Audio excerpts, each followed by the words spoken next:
these values up here. We're going to replace the values down there and find out our x and y values. And we will know we're done when we have both of these.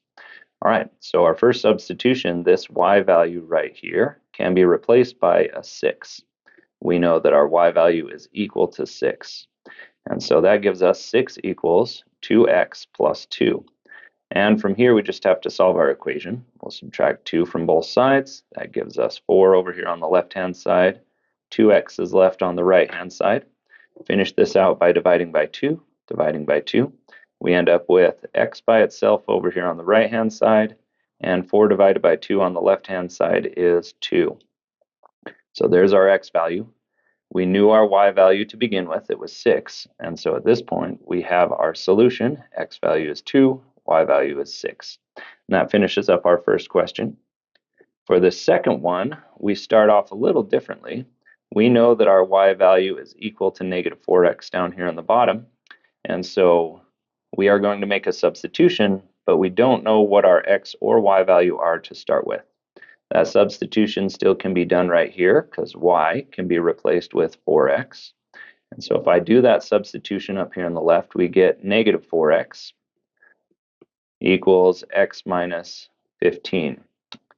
All right, now we need to get these like terms together, the negative 4x and the x here. So I'm going to subtract x. If I do that, negative 4x minus x, I get negative 5x over here on the left-hand side. And on the right-hand side, we are left with negative 15. Finish this out by dividing by negative 5 on both sides, and we end up with x equals positive 3.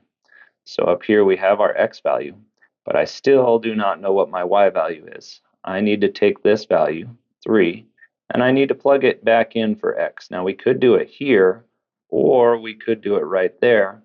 Either place is acceptable. I'm actually going to do it to both to show you that really quickly. So the top one becomes y equals 3 minus 15. 3 minus 15 is negative 12, so we end up with a y value of negative 12. So that's our solution right there. We'll see here that it's the same if we plug it in here. We get y equals negative 4 times negative 3, or positive 3, excuse me.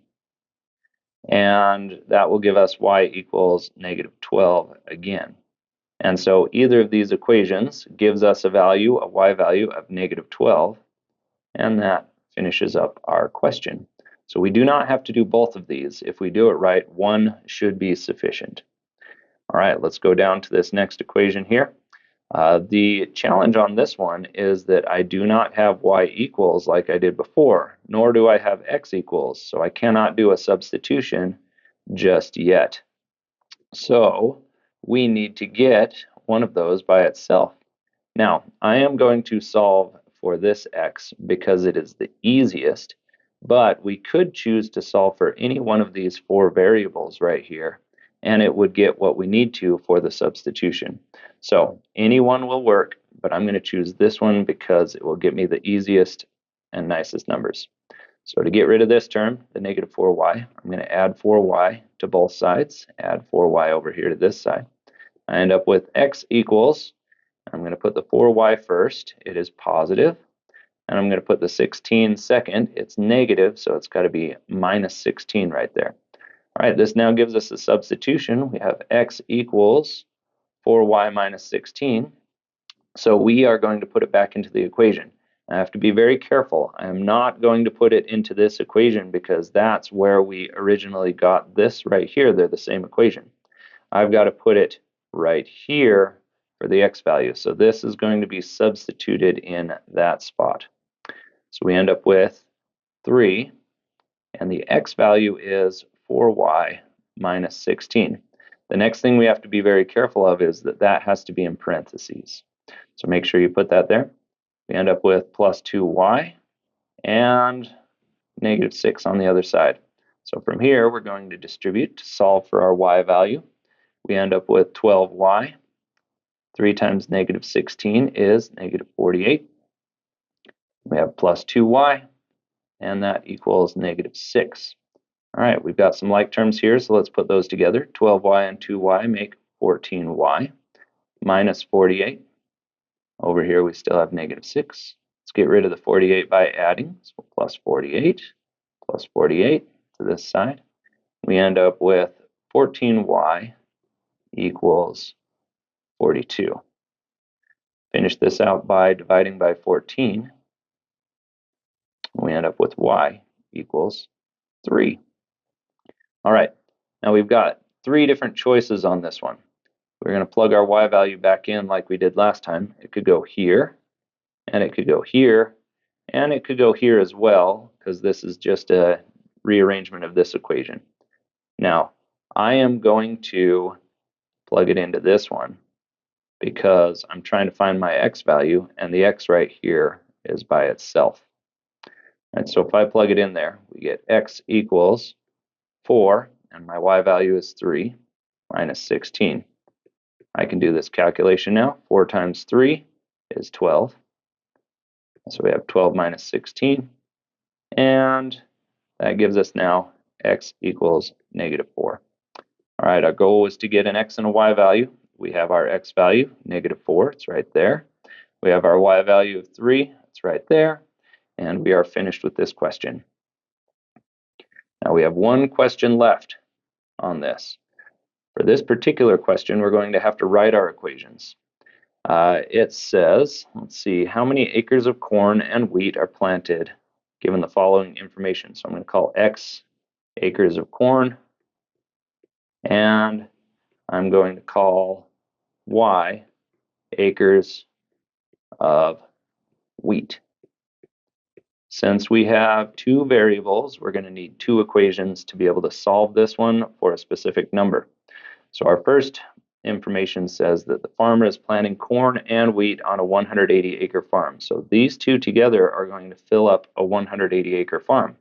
Therefore, if I do x plus y, that should add up to the total of 180 acres.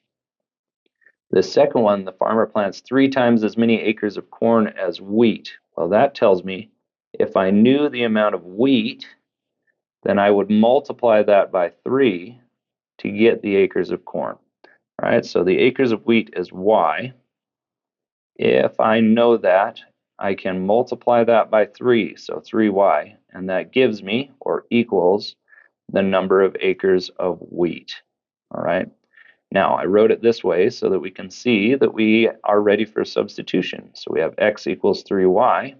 That is going to go in the x spot right here. If I make that substitution, we get 3y plus y equals 180. Put those like terms together, we end up with 4y equals 180.